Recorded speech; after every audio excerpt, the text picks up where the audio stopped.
We are now coming to the main law, जो कि बहुत बहुत अच्छा लॉ है, बहुत ईजी है समझना, बहुत इंटरेस्टिंग भी है.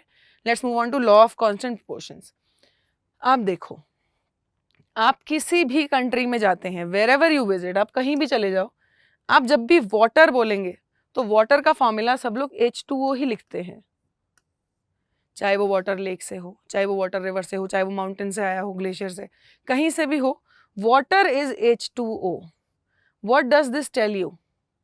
कि वाटर की जो कॉम्पोजिशन है, कि वाटर जिन एलिमेंट्स से बना है, उन एलिमेंट्स के कितने एटम्स हैं उसके अंदर, वो फिक्स्ड है कि नहीं? कि वाटर में हमेशा यही होगा, एक ऑक्सीजन एटम लिंक्ड होगा 2 हाइड्रोजन एटम से, फिक्स्ड है. कार्बन डाइऑक्साइड का फॉर्मूला हर जगह CO2 है, ऑक्सीजन गैस का फॉर्मूला हर जगह O2 है. ये क्यों है?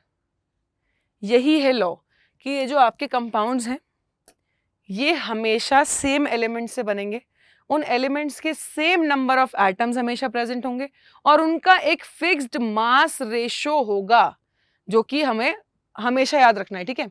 नाउ लेवोइजियर ने हमें law of conservation of mass दिया, then came Joseph L Proust जिन्होंने हमें दिया law of constant proportions. Okay, अब देखिए बच्चों, जरा देखते हैं.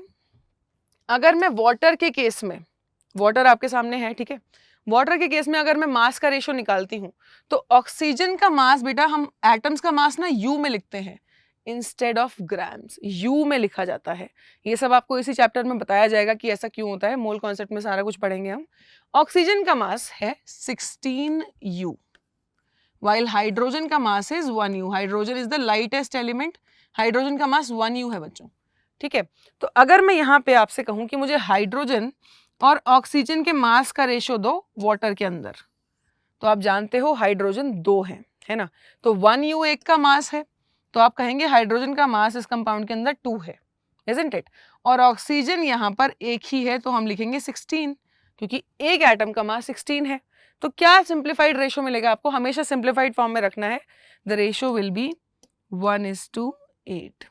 ये आपका रेशो आ गया कि वाटर के अंदर whenever water is being formed, कभी भी वाटर का मॉलिक्यूल जब भी बनेगा, 1 ग्राम हाइड्रोजन 8 ग्राम ऑक्सीजन से कंबाइन करेगा ऑलवेज.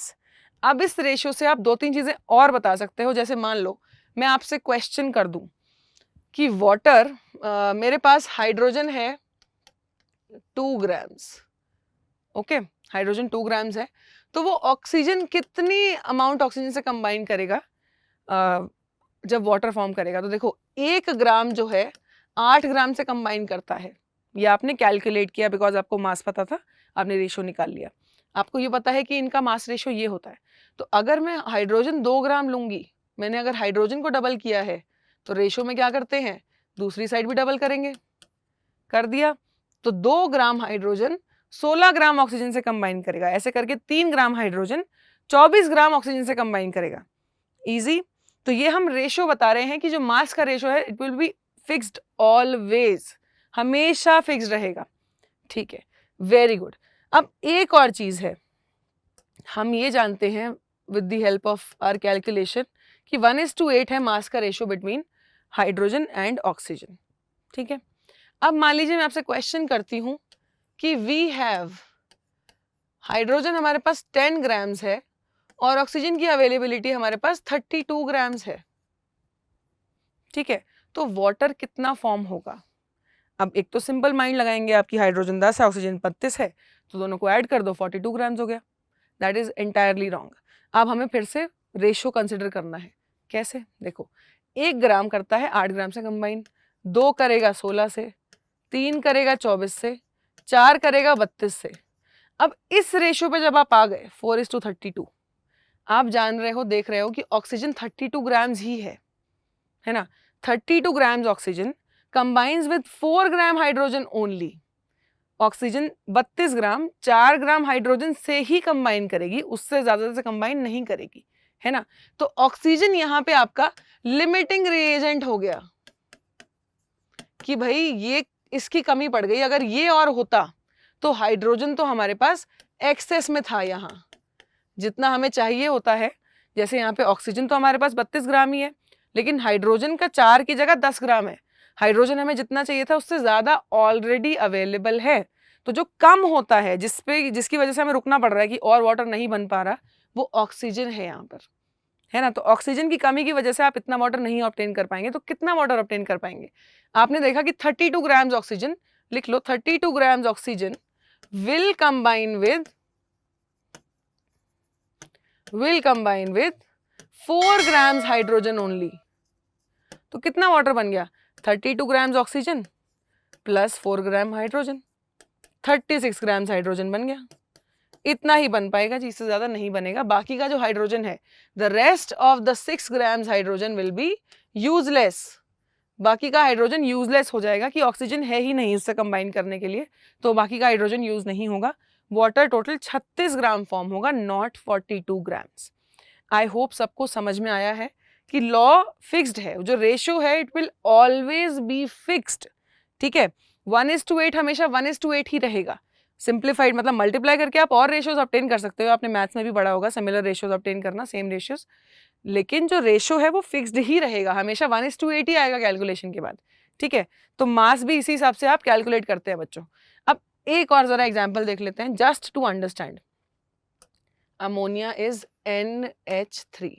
आपके सामने एक 3D मॉडल है जिसमें आप देख पा रहे हैं कि अमोनिया में एक नाइट्रोजन जो है 3 हाइड्रोजन से अटैच्ड है, ठीक है। हाइड्रोजन का मास वी नो 1U है ना, और नाइट्रोजन का मास हम जानते हैं 14U है। तो टोटल मॉलिक्यूल का मास कितना हुआ? पहली बात तो एक नाइट्रोजन प्लस 3 हाइड्रोजन्स, है कि नहीं, 14 + 3 वी ऑब्टेन 17। ये एक मॉलिक्यूल का मास हो गया। इनमें मास का रेशियो क्या आया? अगर मैं नाइट्रोजन इस टू हाइड्रोजन का रेशियो लूं तो आपको दिख रहा है सामने, mass of nitrogen is 14। Hydrogen कितना है मॉलिक्यूल के अंदर? 3 एटम्स है, तो हाइड्रोजन का हम 3 मास लेंगे कि 14:3 हमारा फिर फाइनल रेशियो आ जाएगा, ठीक है। तो एक सिमिलर क्वेश्चन करते हैं to understand this concept even better. जैसे मान लीजिए आई सेड, क्वेश्चन है कि मेरे पास नाइट्रोजन अवेलेबल है 28 ग्राम्स और हाइड्रोजन अवेलेबल है 3 ग्राम्स। तो कितना अमोनिया मैं ऑब्टेन कर सकती हूँ? कितना अमोनिया ऑब्टेन कर सकती हूँ? देखो, अब नाइट्रोजन है 28 ग्राम्स, ठीक है जी। इनका वैसे अमोनिया में रेशियो कितना है? अमोनिया में रेशियो इज 14:3। अगर मैं इसको डबल कर दूं तो 28:6 हो जाएगा, है ना। तो मतलब कि 28 gram nitrogen combines with 6 grams hydrogen, ठीक है। अब नाइट्रोजन तो है 28 ग्राम, बट हाइड्रोजन 3 ही ग्राम अवेलेबल है, इजंट इट। हाइड्रोजन की कमी है हमें यहाँ पे 28 ग्राम नाइट्रोजन से, वरना जनरली 6 ग्राम हाइड्रोजन कंबाइन कर लेता है, बट यहाँ पे 3 ही ग्राम है। तो हमें इसी रेशियो के साथ जाना पड़ेगा कि 14 ग्राम नाइट्रोजन ही यूज होगी and ammonia will be produced 17 grams, क्योंकि हाइड्रोजन कम है ना। 3 ग्राम हाइड्रोजन सिर्फ 14 ग्राम नाइट्रोजन से ही कंबाइन कर सकता है, so the product obtain will be only 17 grams, ठीक है। तो रेशियो हमेशा फिक्स्ड रहेगा बेटा, इससे कोई मतलब नहीं है कि आपके पास कितनी किसकी क्वांटिटी मौजूद है। रेशियो आपको हमेशा ध्यान रखना है कि बहुत ही ज्यादा इंपॉर्टेंट है। अब सिंपल अगर मैं सवाल पूछ लूं तुमसे कि 14:3 इज द मास रेशियो, तो मुझे ये बता दो कि नाइट्रोजन का अगर मैं ले रही हूँ 42 ग्राम्स, तो वो कितने हाइड्रोजन से कंबाइन करेगा? तो देखो 14:3 आपका सिंपल रेशियो है। नाइट्रोजन आपने अगर डबल कर दिया तो आप हाइड्रोजन भी डबल कर दो। नाइट्रोजन अगर आप ट्रिपल कर रहे हो तो क्या हो रहा है? 14×3 = 42, तो आपको हाइड्रोजन भी ट्रिपल करना पड़ेगा, दैट इज 9। तो 42 grams nitrogen will combine with 9 grams of hydrogen to produce 51 grams of ammonia, ठीक है। तो सिंपल है, लॉ बहुत अच्छा लॉ है कि भाई जो हमेशा जो एलिमेंट्स कंबाइन करेंगे दे will always do so in a fixed ratio. वो रेशियो कभी बदलेगा नहीं, क्योंकि अमोनिया में ऐसा कभी नहीं होगा कि यहाँ पे आप NH3 देख रहे हो, कहीं और आप NH2 देख लो, नहीं।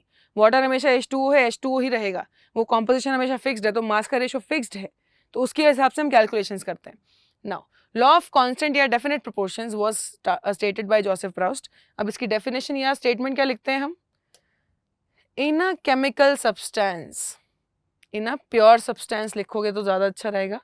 इन a pure substance the elements are always present in definite proportions by mass. Elements का जो मास का रेशो होगा, जो प्रोपोर्शन होगा, वो हमेशा फिक्स्ड होगा। This was told to us by Joseph Proust. Okay, now coming to a question, select the model representing the ratio of carbon and oxygen by mass in carbon dioxide। अब इनमें ratio बताना है। देखो, carbon का मास होता है 12 grams और oxygen का मास है 16 ग्राम्स, 16 यू बेसिकली, यू ही लिखेंगे हम, ये आप समझ जाएंगे कि ग्राम्स क्यों लिखा जा रहा है। कार्बन डाइऑक्साइड ये है, ठीक है, just to make it easier for you to calculate हम ग्राम्स लिख रहे हैं अभी। कार्बन 12 ग्राम है, ऑक्सीजन यहाँ पे डबल है, 16 2 जार 32, तो क्या रेशो आएगा, 4 से डिवाइड कर दो, 4 3 जार 12, 4 8 जार 32, तो 3:8 हमारा रेशो आ रहा है, तो मतलब कि बीच वाला आंसर हमारा करेक्ट है, तो हम इसी को सिलेक्ट कर लेंगे 3:8। Let's submit our answer, it's very easy है ना। अब हम मास का रेशो निकालना सीख गए। और कार्बन डाइऑक्साइड, जब कार्बन और ऑक्सीजन कंबाइन करेंगे to form carbon dioxide, they will always combine in such a way कि इनका जो मास का रेशो है वो 3:8 रहेगा हमेशा, ठीक है। कैलकुलेशन दिखा दिया and the correct answer is 3:8। Now coming to the next question, connect the bubbles to match the ratio of hydrogen and oxygen by mass in H2O and H2O2। अब दो कंपाउंड्स आ गए, H2O और H2O2। H2O का तो हम calculate कर चुके हैं, दैट इज 1:8, बट H2O2 का क्या आएगा भाई, H2O2 में 2 हाइड्रोजन हैं और 2 ही ऑक्सीजन भी हैं, तो 32, दैट विल बी 1:16। तो हम कैसे मैच करेंगे, ये हमारे पास दोनों ऑप्शंस हैं, 1:8 और 1:16। तो H2O का रेशो हम जानते हैं 1:8, तो कनेक्ट कर देते हैं। यस, हम H2O2 का आप कैलकुलेट कर लिया है हमने, तो 1:16 आ रहा है, ठीक है। आप you can calculate for both the compounds. अब पहला जो कंपाउंड था वो वाटर था, second compound is a different chemical substance, that is hydrogen peroxide. दूसरे कंपाउंड का हमने अलग से रेशो फाइंड आउट कर लिया। ऑलराइट, यस, तो ये आपको सॉल्यूशन दिया हुआ है। H2O के लिए 1:8 है, we already know that. H2O2 में 2 हाइड्रोजन 2 ऑक्सीजन, तो 2:32, final ratio will be 1:16। Keep imbibing. We believe in you.